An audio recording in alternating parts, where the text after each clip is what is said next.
नागपूरमध्ये रामनवमी निमित्त आता शोभायात्रांचं आयोजन करण्यात आले आणि आता तिथे आपण पाहतोय की तिथे या शोभायात्रेला आता सुरुवात होतीये। केंद्रीय मंत्री नितीन गडकरी यांनी सुद्धा रामाचं दर्शन घेतलेलं आहे आणि थोड्याच वेळात मुख्यमंत्री देवेंद्र फडणवीस सुद्धा या ठिकाणी आता दाखल झालेले आहेत। आपण पाहतोय मुख्यमंत्री सुद्धा या शोभायात्रेमध्ये सहभागी झालेले आहेत। या शोभायात्रेमध्ये मुख्यमंत्री देवेंद्र फडणवीसांसोबत केंद्रीय मंत्री नितीन गडकरी, महसूल मंत्री चंद्रशेखर बावनकुळे यांच्यासह अन्य नेते सुद्धा या शोभायात्रेमध्ये उपस्थित आहेत। आपल्याला अधिक माहिती देतात आमचे प्रतिनिधी रजत वशिष्ठ सध्या आपल्या सोबत आहे। रजत, नेमकी आता या शोभायात्रेला आता कधी सुरुवात होते आणि आता काय एकंदरीत तिकडचं चित्र आहे?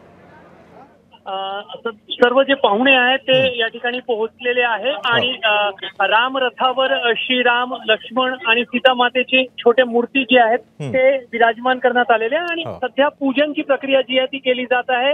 यानंतर या ठिकाणी सर्व जे प्रमुख पाहुणे आहेत त्यांच्या हस्ते आरती होईल आणि त्याच्यानंतर 4 वाजताच्या सुमारास रथयात्रेला सुरुवात होईल। सुरुवातीला मुख्यमंत्री फडणवीस आणि सोबतच केंद्रीय मंत्री नितीन गडकरी आणि इतर पाहुणे जे आहेत ते काही अंतरापर्यंत परंपरेनुसार हा जो रथ आहे ते ओढून नेतील आणि त्याच्यानंतर ही रथयात्रा जी आहे ती मेहो रुग्णालयापासून नागपूर शहरातील वेगवेगळ्या भागातून मध्यरात्रीपर्यंत मार्गक्रमण करणार आहे आणि हा जो रथ आहे हे रामभक्त जे आहे ते ओढून नेतात।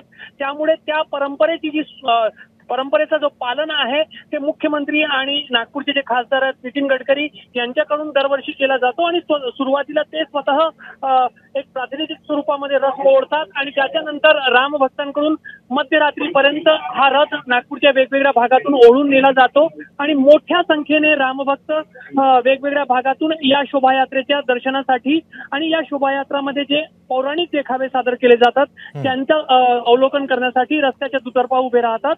मोठी सुरक्षा व्यवस्था पोलिसांकडून या शोभायात्रेच्या निमित्ताने लावण्यात आलेली आहे। रजत, आता तू जसं म्हणालास की नागपूरमधल्या विविध भागांमधून ही रथयात्रा निघते आणि त्यानंतर आता जर आपण गेल्या काही दिवसांपासून जर आपण बघितलं तर काही दिवसांपूर्वी नागपूरमध्ये एक अशी अघटित अशी घटना घडली होती। या पार्श्वभूमीवरती सुद्धा पोलिसांचा काही चोख बंदोबस्त केलाच गेलाय नागपूरमध्ये? नक्कीच शोभायात्रा जेव्हा पोदारेश्वर राम मंदिरातून निघेल काही अंतरानंतर मुस्लिम बांधवांच्या वस्तीच्या जवळून ही शोभायात्रा जाते आणि ज्या घटनेचा तुम्ही उल्लेख करताय त्या घटनेमध्ये जे प्रभावित भाग होते त्या अनेक भागातून ही शोभायात्रा मार्गक्रमण करते। त्यामुळे पोलिसांनी एक चोख सुरक्षा व्यवस्था ठेवलेली आहे। मात्र नागपूरमध्ये अनेक वर्षांपासून परंपरा आहे, मुस्लिम बांधव सुद्धा या शोभायात्रेचा मोमीनपुराजवळ स्वागत करतात। आजही ती परंपरा पाळली जाणार आहे आणि त्यामुळे आज नागपूरकरांच्या एक ऐक्याचा एक आगळा वेगळा दर्शन सुद्धा या शोभायात्रेच्या माध्यमातून आपल्याला पाहायला मिळेल। नक्कीच त्यामुळे आता आपण ही थेट दृश्य पाहतोय। मुख्यमंत्र्यांच्या हस्ते सुद्धा प्रभू श्रीरामाचं दर्शन ते घेत आहेत आणि त्यानंतर आता या रथयात्रेला सुरुवात होईल। नागपूरमधल्या विविध भागांमधून ही रथयात्रा पुढे मार्गस्थ होणार आहे। धन्यवाद रजत, तुम्ही दिलेल्या अधिक माहितीबद्दल।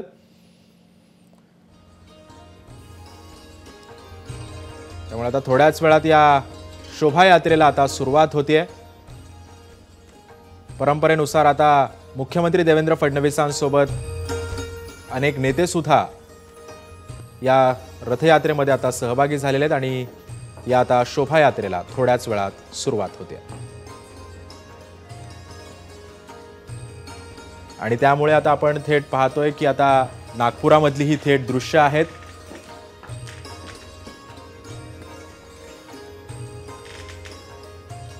त्यामुळे आता या दृश्यांसह आपण आता इथेच थांबूयात। पुढचे अपडेट्स यामिनी सोबत पाहत रहा एबीपी माझा। एबीपी माझा, उघडा डोळे बघा नीट।